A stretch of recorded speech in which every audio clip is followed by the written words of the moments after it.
a deal for Americans who were unjustly imprisoned in Russia. I know for a lot of reporters in this room, especially Wall Street Journal team, this is personal. And I know for the families of Paul, Evan, Alsu, and Vladimir, it's one of the best days of their lives. As President Biden said in his statement, as we celebrate the return of these brave Americans, we remember all those still wrongfully detained or held hostage around the world, and reaffirm our pledge to their families. We see you, we are with you, and we will never stop working to bring your loved ones home where they belong. And with that, I will turn it over to our National Security Advisor, Jake Sullivan. Thank you, Karine, and good afternoon, everyone. Today, as you've seen and heard from the President and from Karine, we've completed one of the largest and certainly the most complex exchange in history. And Paul Whelan, Evan Gershkovich, Alsu Kermasheva, and Vladimir Kara-Murza, 3 American citizens and 1 American green card holder, are finally coming home. I had the honor and pleasure of joining the President this morning in the Oval Office as he shared the wonderful news with the families. And then together, they spoke with Paul, Evan, Alsu, and Vladimir, who were on the tarmac in Ankara with U.S. officials where the exchange happened. To say that everyone in the room was overjoyed, even at a loss for words, is an understatement. Since taking office, President Biden and Vice President Harris have made clear that they will not stop working until every American wrongfully detained or held hostage around the world is reunited with their family.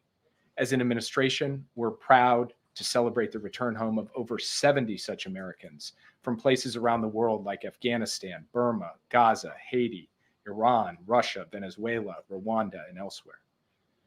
Today's exchange is a feat of diplomacy that honestly could only be achieved by a leader like Joe Biden. At his direction, the professionals in our national security, foreign policy, and intelligence community worked tirelessly and relentlessly to secure the release of 16 individuals who were detained in Russia. The 3 American citizens, 1 American green card holder, 5 German citizens, and 7 Russian political prisoners in exchange for 8 individuals held in a combination of the United States, Germany, Norway, Slovenia, and Poland. The President was himself personally engaged in the diplomacy that brought this about, including multiple conversations with Chancellor Scholz, with the other leaders of the countries who provided some of the Russians as part of the exchange, and most recently, as has now been reported, calling the Prime Minister of Slovenia early in the afternoon of Sunday, July 21st, to coordinate the final arrangements, to make the final piece of this deal fall into place. There is no more singular or concrete demonstration that the alliances that the President has reinvigorated around the world matter to Americans, to the individual safety of Americans, and to the collective security of Americans. And we're deeply grateful to our allies who supported us in these complex negotiations to achieve this outcome. And while I'm standing at this podium, the President is reaching out to give personal thanks to the leaders of Germany, Poland, Slovenia, Norway, and Turkey. And honestly, guys, I can just say this was vintage Joe Biden, rallying American allies to save American citizens and Russian freedom fighters, and doing it with intricate statecraft, pulling his whole team together to drive this across the finish line. His goal has always been to put the families first, the families who are enduring an unimaginable ordeal. From the President on down, we've stayed in regular and routine touch with them. I spent a lot of time with the families of Evan and Paul and Alsu. And most of the time, as you can imagine, those are tough conversations, but not today. Today,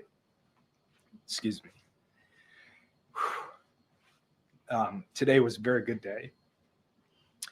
And we're going to build on it, drawing inspiration and continued courage from it for all of those who are held hostage or wrongfully detained around the world. And that includes Mark Fogel, who we are actively working to get his release from Russia as well. And there are others being held in Syria, Afghanistan, other countries around the world who we are working to get released. And just on a personal note, I want to say that this is the culmination of a monumental level of effort and level of skill by my teammates across the national security enterprise. My colleagues here at the NSC, my colleagues at the Central Intelligence Agency, my colleagues at the State Department. These are dedicated, talented professionals who are not in the headlines, who don't get to stand at a podium like this one. And it was at the president's direction that they built and pulled off the most intricate, expansive deal of its kind in memory. So they know who they are. I salute them. And every American should be proud to have those kind of people standing up on their behalf and on behalf of American security. While this has unfolded, we've been closely monitoring the events in the Middle East as well. Since October 7th, we have worked to deter and prevent escalation into a wider regional war. That risk has always been there. That risk is there now. And we are determined to engage in deterrence, defense, and de-escalation to try to ensure that we do not have a wider regional conflict or escalation that goes unchecked. So I'm happy to get more into that in response to your questions. And with that, I'll turn it over to you. Yeah. Thanks, Jake. Whose idea was it to try to go big and bring everyone home at once instead of going for a simpler one-for-one type deal, and why? That's a great question, which I don't feel entirely comfortable answering because this was an organic process involving a lot of people across our government. But what I will say is this: the president sat us down on a regular basis over the course of the detentions of Paul, Evan, and Alsu, and really pushed us to think about what configuration would actually work to make this happen. And it was through an iterative process of back and forth with various of the allies I mentioned, with engagements with our Russian counterparts, where we were making proposals, getting responses, that this all came together. And so I would say that if you had not had Joe Biden sitting in the Oval Office, I don't think this would have happened. But as I said in my remarks, there were a lot of other people who played a central role in building out the pieces of this and then executing on that. And the execution phase of this, to get this level of coordination together, to have those planes all land on the tarmac at the same time from multiple different countries with so many different individuals coming from Russia and going back to Russia, really extraordinary. And I think, you know, team effort can be a cliche, but I think in this case, it's a warranted description of what happened. And was Alexei Navalny supposed to be a part of this deal before he died in prison? So we had been working with our partners on a deal that would have included Alexei Navalny. And unfortunately, he died. In fact, on the very day that he died, I saw Evan's parents, and I told them that the president was determined to get this done, even in light of that tragic news, and that we were going to work day and night to get to this day. And so that work continued over the course of the past few months and culminated in today. Yeah. You've mentioned it a little bit, but can you describe and give us a little bit more color on that Oval Office conversation just before the president came out? Did all four Americans get to speak? Did each of the family members get to speak to their loved ones? Did the president tear up? Did you tear up? I saved my tearing up for this podium. I would like to strike that from the record. If I don't know if that's permitted. Probably not. So the president invited the family members in at the moment that we received the word from the tarmac in Ankara that the exchange was complete. And he was able to give them the news directly that the exchange was in fact complete. Then Paul, Evan, and Alsu were in one place. Vladimir was actually in another place. So he conducted two calls from the Oval Office, one with the three American citizens on the phone, and he welcomed their freedom, said, you know, that on behalf of the American people, he was so proud to have them out, and then very quickly turned the phone over to their family members, and each family got the opportunity to engage by phone with their loved one who was out.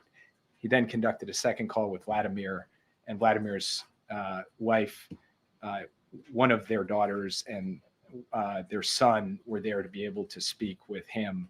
And the president and he also got to reminisce on the fact that they were both pallbearers together at John McCain's John McCain's funeral.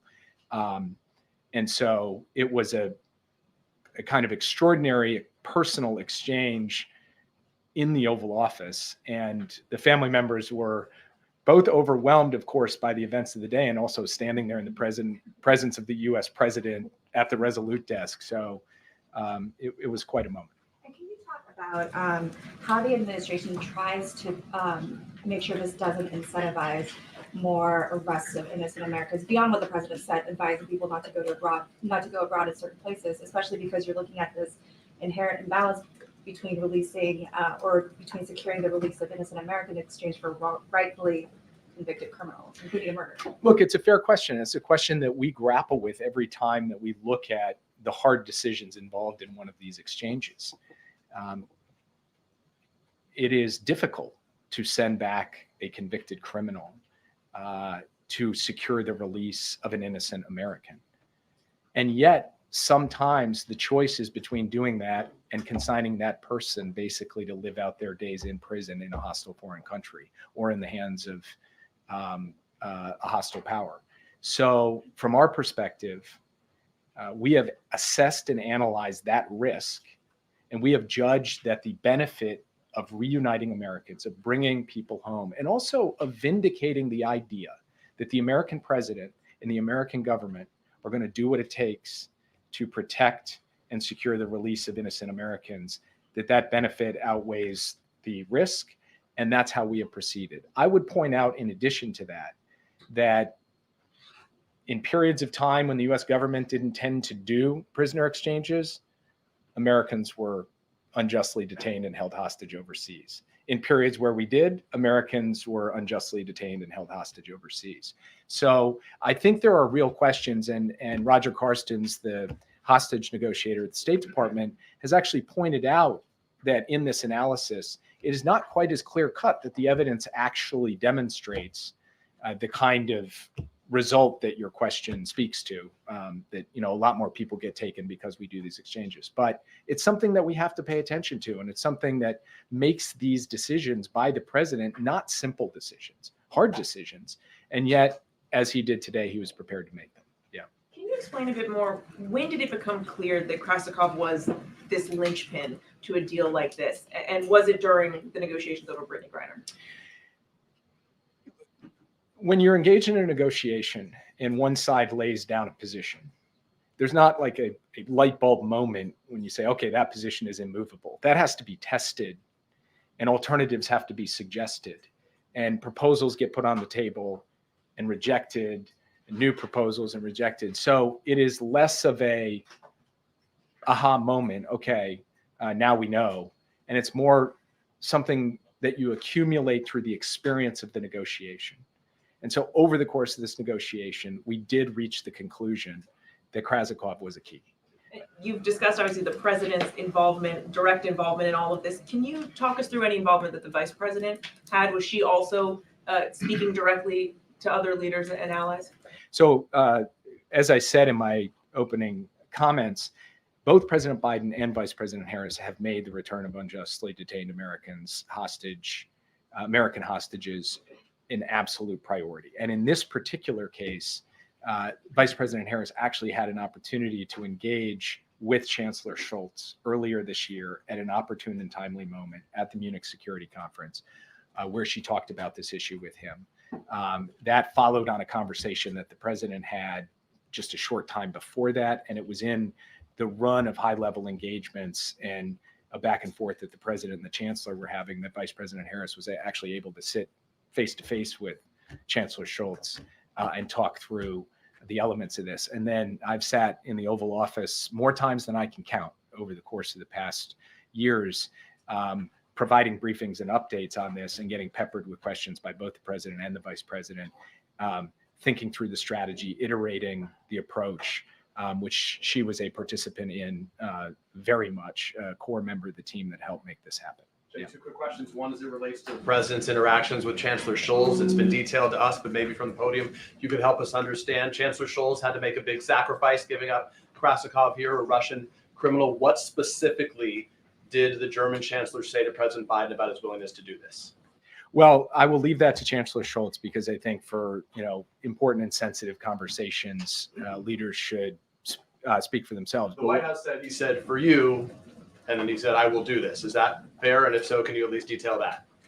I can confirm that he did say that, but I thought you were asking sort of to elaborate in greater detail, which I'm afraid I don't feel comfortable doing, because he can he can speak to his conversations with the president. What I will say, and President Biden made this point when he spoke to the press just a short time ago, that relationship between the president and the chancellor, a relationship of respect, a relationship of genuine friendship, had the character of being able to work through this sensitive issue in a way that wasn't antiseptic or professional. It was two guys actually trying to figure out a solution.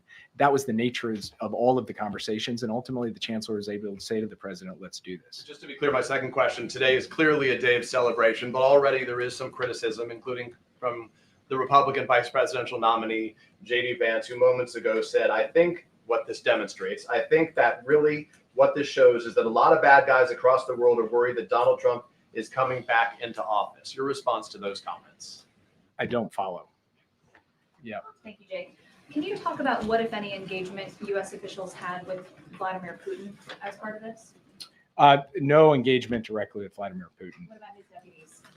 There was extensive engagement with Russian officials over the course of this. I'm not going to get into the details because those channels are sensitive and need to be protected for exactly this reason, because having those sensitive channels enables us to produce results like And then today. last week in the Oval Office, President Biden said that he remains committed to bringing Americans home during his final 6 months in office.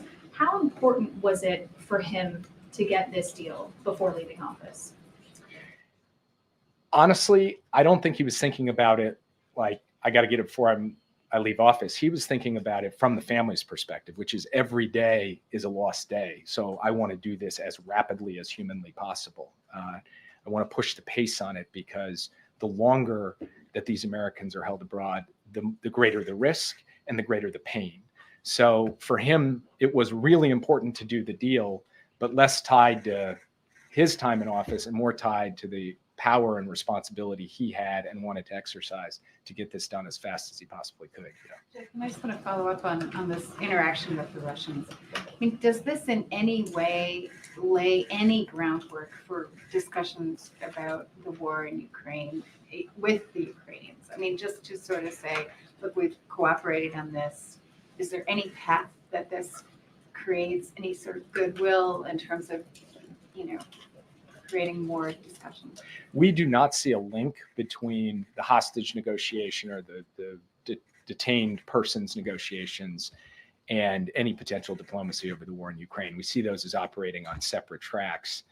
One is really about the practical issue of producing this exchange. The other is a much more complex question where the Ukrainians will be in the lead and the United States will consult closely with all of our allies to support them when they are prepared to step forward and engage in those in that kind of diplomacy. Yep. Can I just follow up on, so if we can't have you here and not ask you what was happening and unfolding in the Middle East and with Iran and with this, the killing of Haniyeh, can you please just give us your assessment of how high the temperature really is and how great the risks are now of an all-out war or a bigger war?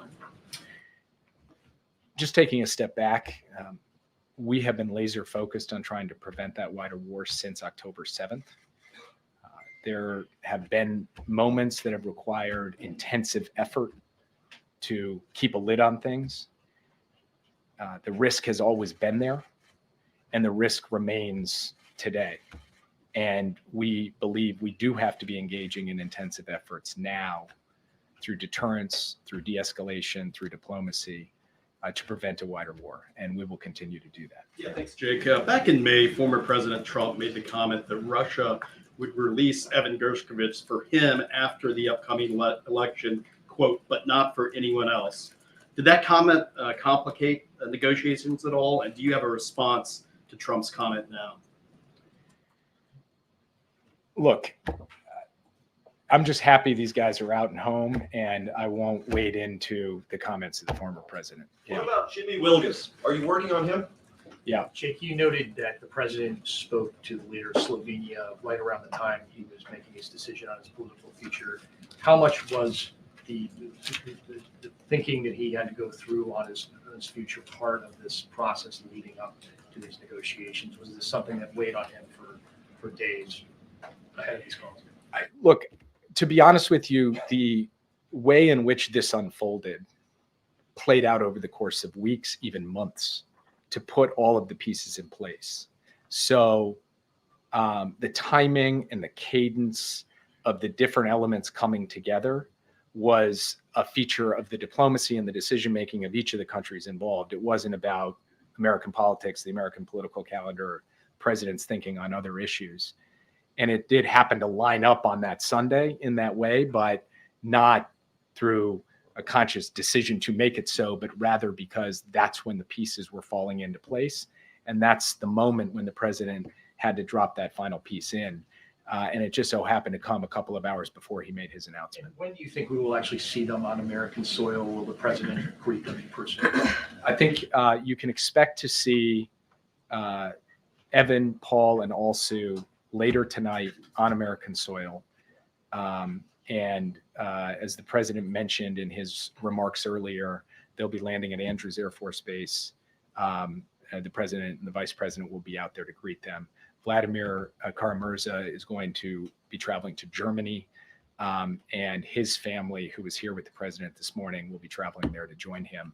But as Vladimir and the president discussed today, we expect him back here in the United States soon for him to be able to see the president and other people in the U.S. government. Yeah. Thank you, Jake. Switching gears for a moment, I want to ask you about the plea deal that was reached with 9/11 suspects by military courts down in Guantanamo. Republicans are condemning this as showing weakness and calling it a sweetheart deal because it avoids a trial and the death penalty. I was wondering if the administration has any response to that. As we said last night, the White House received word that the convening authority had entered these pretrial agreements that had been negotiated by military prosecutors with KSM and some of the other 9/11 defendants.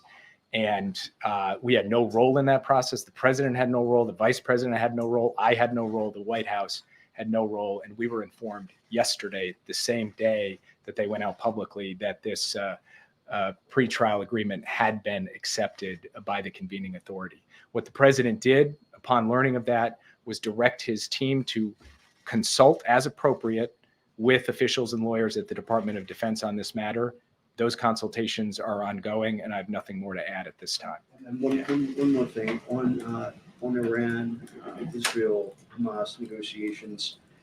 Now that the lead Hamas negotiator is dead, who is there to negotiate with, and why, in your estimation, would Hamas continue towards negotiating a ceasefire deal when their lead negotiator was just killed by the people they're negotiating with?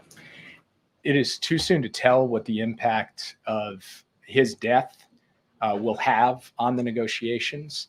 And so I'm not going to speculate on that, especially in light of the broader dynamics and set of events unfolding in the region right now. What I will say is this: the ceasefire and hostage deal is the pathway to ending this war. It is the pathway to getting all of the hostages home, including the American citizen hostages who are relentlessly focused on getting home. And we remain determined to get it done. Yeah. Did the president have a call today with Prime Minister Netanyahu, or is he having one? I believe the Israeli government has put out that they're having a call. We had not announced that yet, but in fact, the president is intending to speak with Prime Minister Netanyahu later today. They have not spoken yet. Yeah. And is the president going to express any displeasure about not having a heads up about the attack on the Hamas leader, or these other big things that have happened in the last few days with Israel taking countermeasures? So I'm not going to preview the president's message before he has a chance to speak directly to the prime minister. And then if I had to predict, I probably will be tight-lipped about the readout afterward. Yeah. Thanks, Jake. Just wondered if you could make clear for us, when was the actual moment when you really knew that this deal was going to be done and that it was sealed, or was that not really until today and you actually saw them, the released people on the tarmac in Ankara?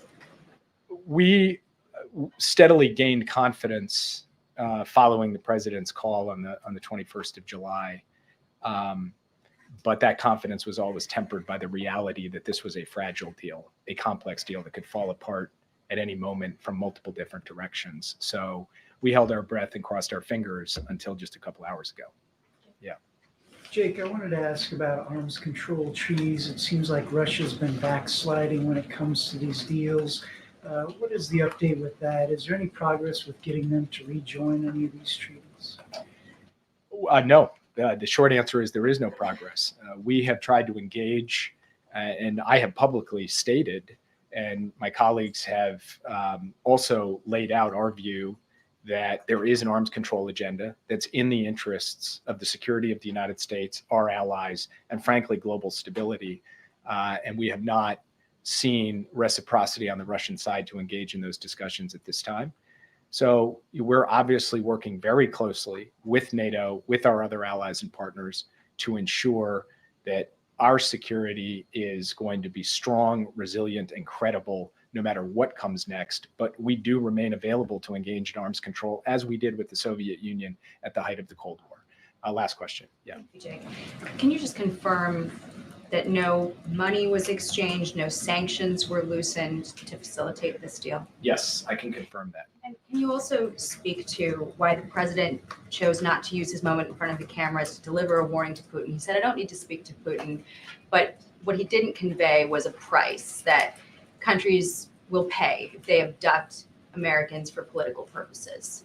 We have made clear through every conceivable channel, and the president has made clear publicly on repeated occasions over the last 2 years about the costs and consequences of aggression, standing against United States interests, and of taking actions that we believe are unlawful and unjust. We're going to continue to do that as we go forward. For the president today, this was a moment to thank our allies. It was a moment to celebrate the families, and most importantly, it was a moment to lift up the human achievement of getting both Americans, citizens of friendly countries, and Russian political prisoners out. But as the president said, he doesn't need to talk to Putin for Putin to understand where the president stands. Thank you. What about Jimmy Wilgus? He's been there 8 years, Jake. Thank you, Jake. Thank you. 8 years. All right.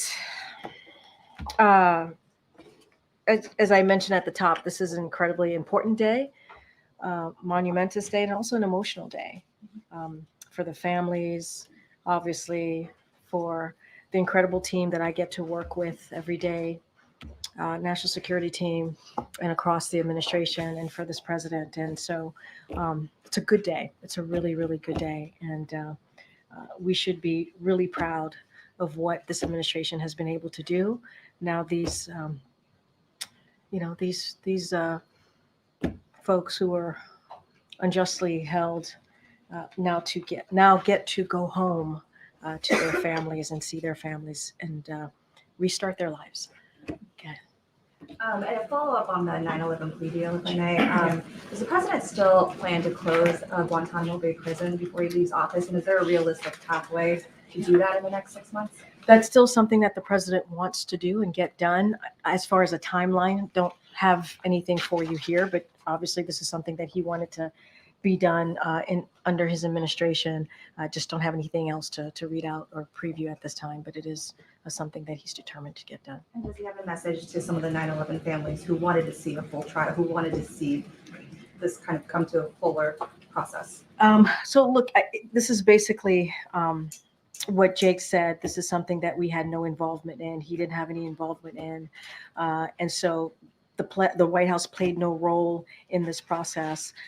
And the president directed his team to consult as appropriate with officials and lawyers and Department of Defense, obviously. We have said this before, we are, our hearts go out to the families who lost the loved ones on that day. And the president on 9/11 has honored them every year, and the families who lost their loved one on that terrible day. And we remain committed. This administration remained committed to ensuring that the military commission process is fair and delivers justice to the victims, survivors, families, and those accused of crimes. And so that is certainly the president's continued commitment here. Donald Trump yesterday attacked obviously Kamala Harris's identity, said he didn't know she was Black. You reacted to that yesterday, but I'm wondering if the president is aware of those comments. The president's aware. I think he, just like myself and what I stated here and what the vice president stated as well. I'll just reiterate what I said. It was repulsive, disrespectful, and insulting. And we believe, and obviously we're not the campaign here, but we can speak more broadly that generally that the American people deserve better. They deserve better. And real leaders do not tear people down. They don't question someone's identity. It's just more of the same, more of the lack of respect, it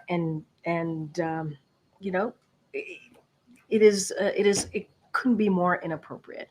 And he also believes that the American people deserve better. He deserves better. You have a president who has spent the last 4 years and more talking about unity, talking about respecting each other, talking about bringing people together. That's what this president believes. And you see that in any policy that he talks about, right? Whether it's the economy, healthcare, make sure that we respect each other, dignity. That is what the president is about. I'll leave it there. Check. Thank you, Karine. Just hoping for a response to the 9/11 plea deal that spared the architects the death penalty. The New York City Firefighters Union put out a statement. It said, "We are disgusted and disappointed that these 3 terrorists were given a plea deal and allowed to escape the ultimate justice, while each month 3 more heroes from the FDNY are dying from World Trade Center illnesses." Does the administration have a message for them? Look, our hearts go out. I mean, not much more than I can add to what you heard from the National Security Advisor and how I just answered the question to one of your colleagues. And I'll just reiterate, obviously, our hearts go out to the families who lost a loved one. We didn't have a role in this. This was not something that we were involved in. And so we are determined to make sure that they get justice, these families get justice. I just don't have anything else to add to what the National Security Advisor just stated from here moments ago. And then on the vice president's presence tonight, is she going to be around for any of the evening when we expect the detainees to come back to the U.S.? Is she going to be part of this? Again, Jake Sullivan, National Security Advisor, just literally confirmed that she would be part of this when they land tonight at JBA, and so the president and the vice president will be there to greet them.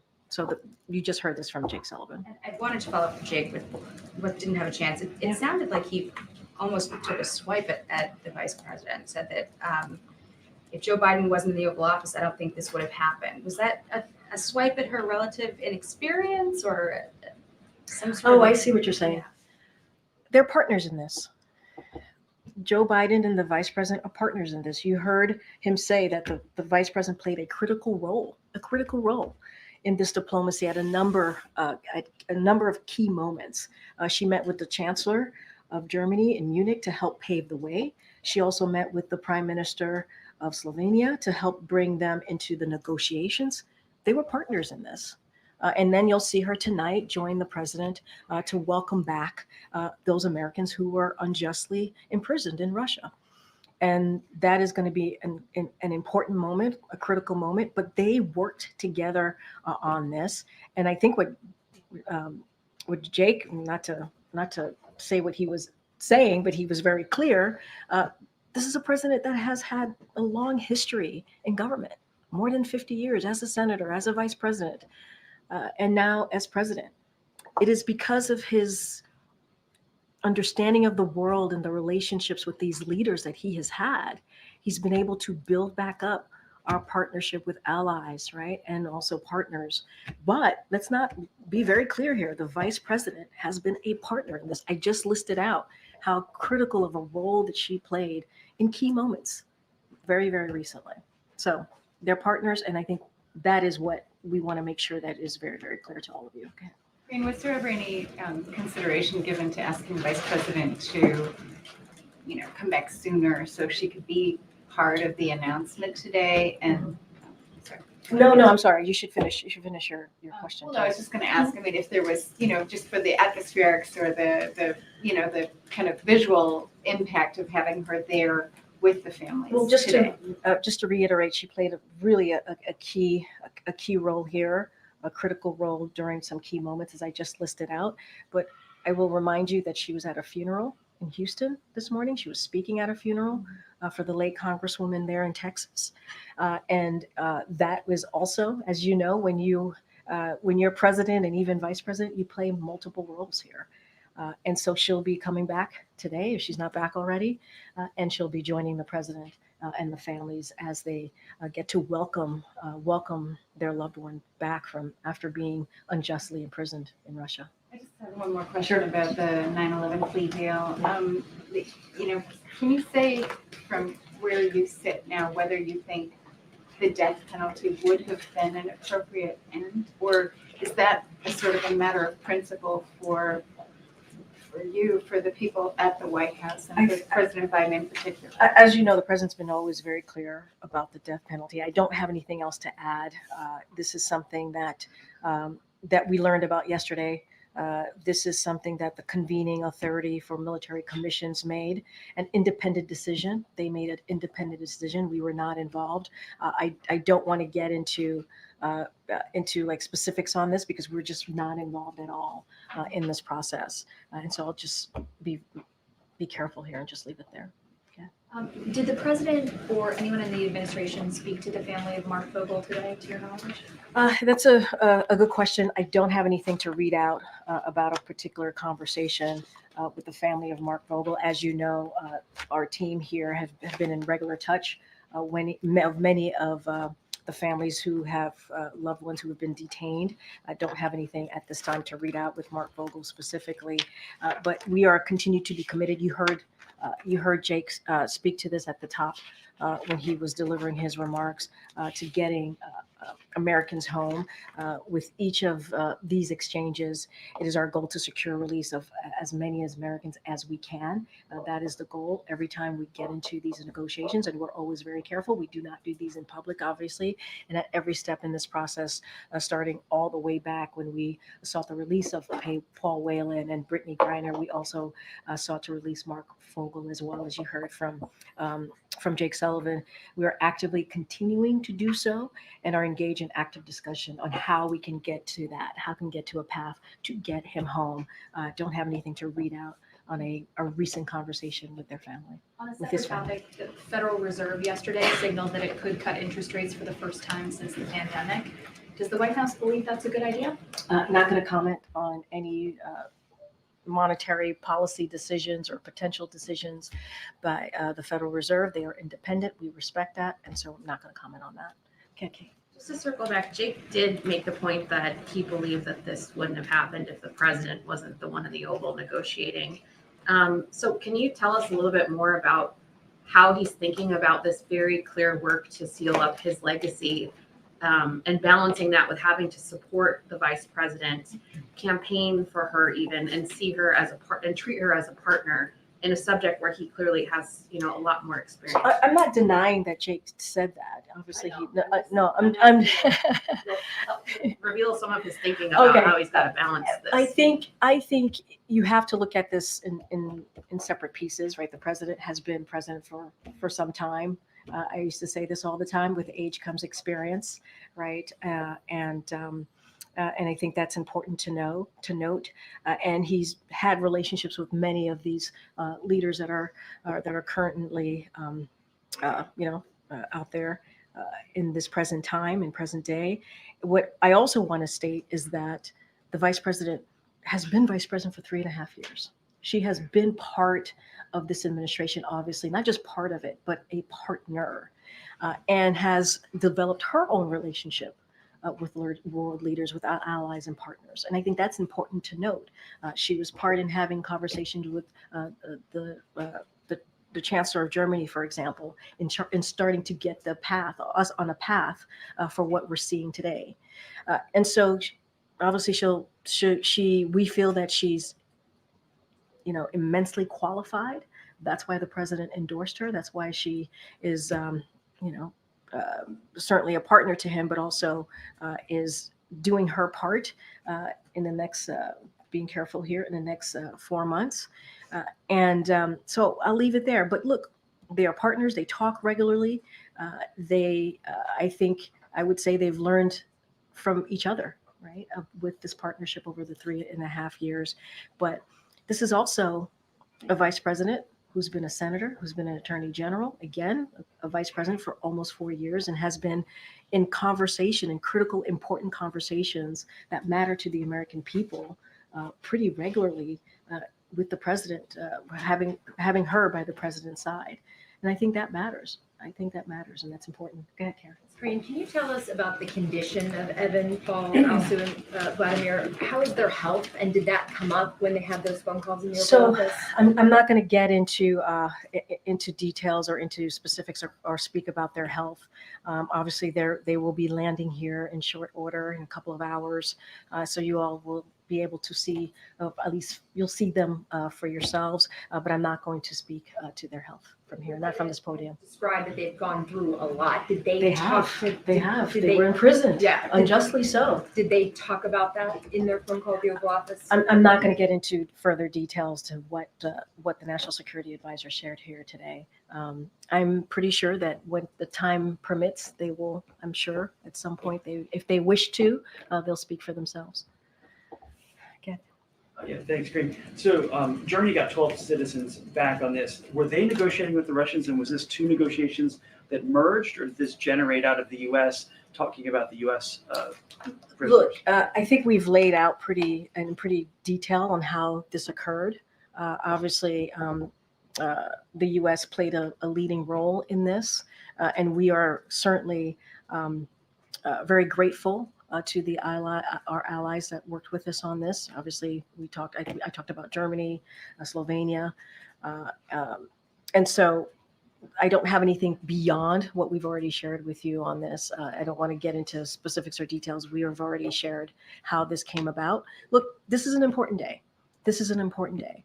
And truly, as I've been asked a couple times, because of this president's leadership, we have been able to get this done. We have been able to get home about 70 Americans who were unjustly imprisoned and held in the last 3.5 years. That's because this president has shown his commitment, and the vice president has shown their commitment on doing that.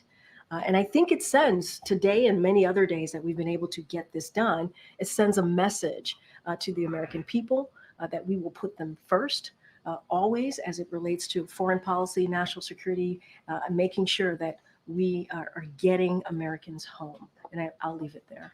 Are there going to be any events here at the White House with the prisoners, the American prisoners who are coming back? I know we're going to Andrews. No, I hear you. I can't speak to anything this evening. I mean, obviously, they're going to be landing here this evening, and my guess is they're going to want to see their families, hold their families, hug their families. It's been a long journey for them, not just getting home, but these past couple of years. And that is my guess, is that's what they're going to want to do. This is an emotional day. This is an emotional day.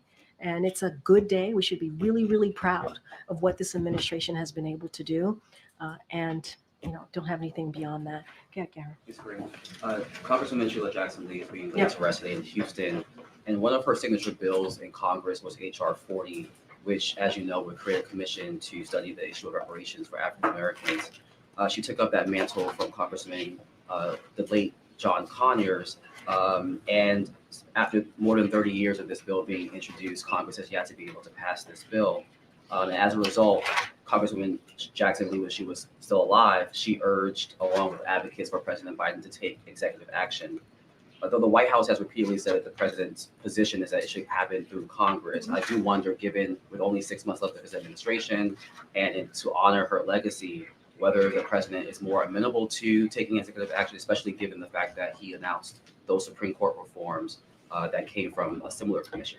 Look, Congresswoman Sheila Jackson Lee, who the president had an opportunity to go to Houston earlier this week to meet with her family, to offer up his condolences in person. And you saw the statement that he put out after we learned of her passing.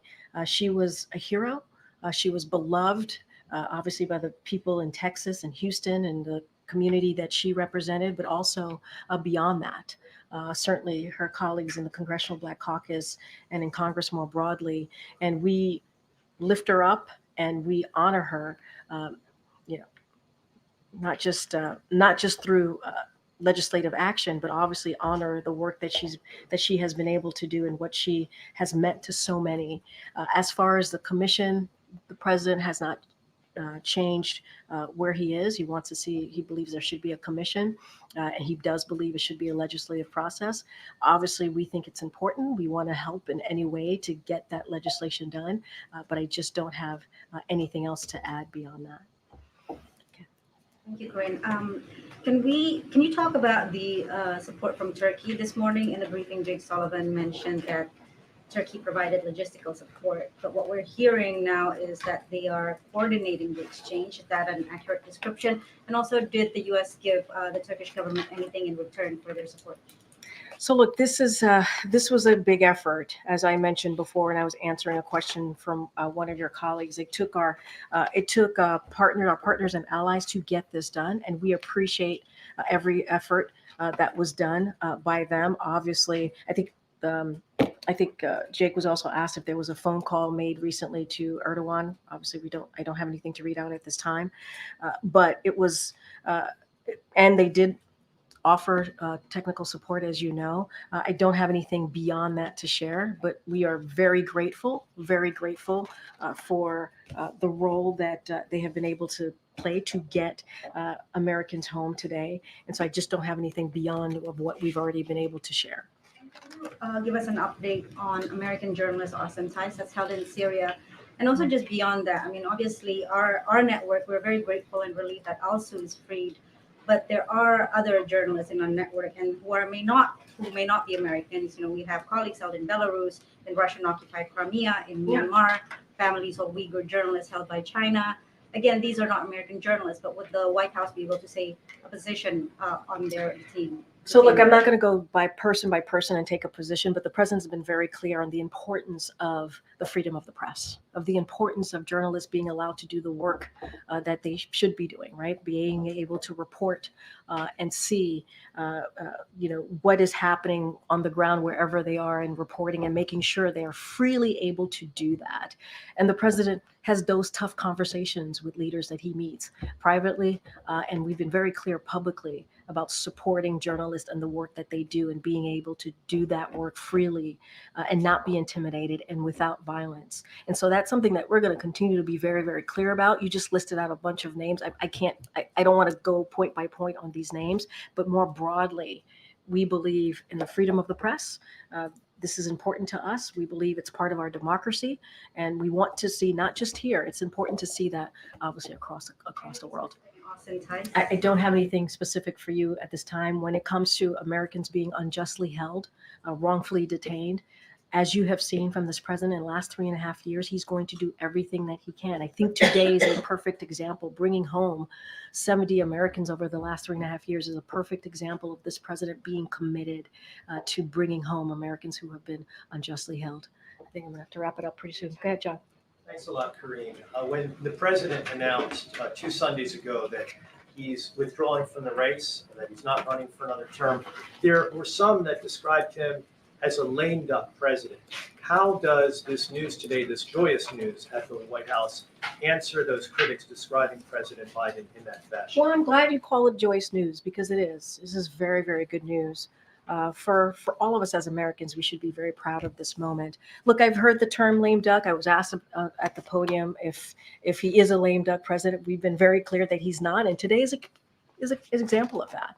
What he did on Monday, talking about SCOTUS reform, is an example of that.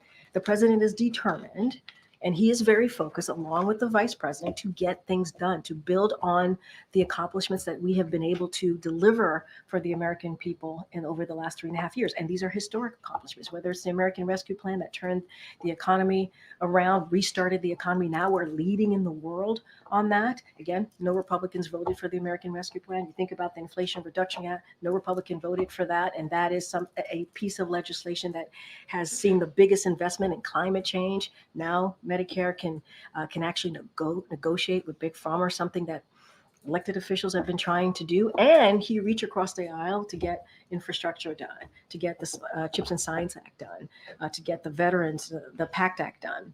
So it doesn't end there. It doesn't end there for him. He wants to see a lot of these important laws now. He wants us to get them, make sure they're implemented. And we're going to continue to use the remainder of this term to look for ways to build on that progress.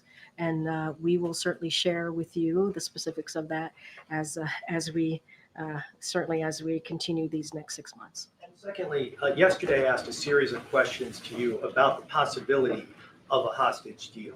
At the time that I asked you those questions, were you aware? Yes. You were Yes. aware. And so, given that you just didn't want to answer that truthfully, I mean, you didn't let's- want to spoil the process of the I said I had transfer of nothing. I hostages. said I had nothing to share. You have to understand. This is a critical. As these things are moving, it is important. Our main focus is to make sure that we get these Americans home safely. I would hope as a journalist you understand that. It is important that they get home safely. That is our number one priority. And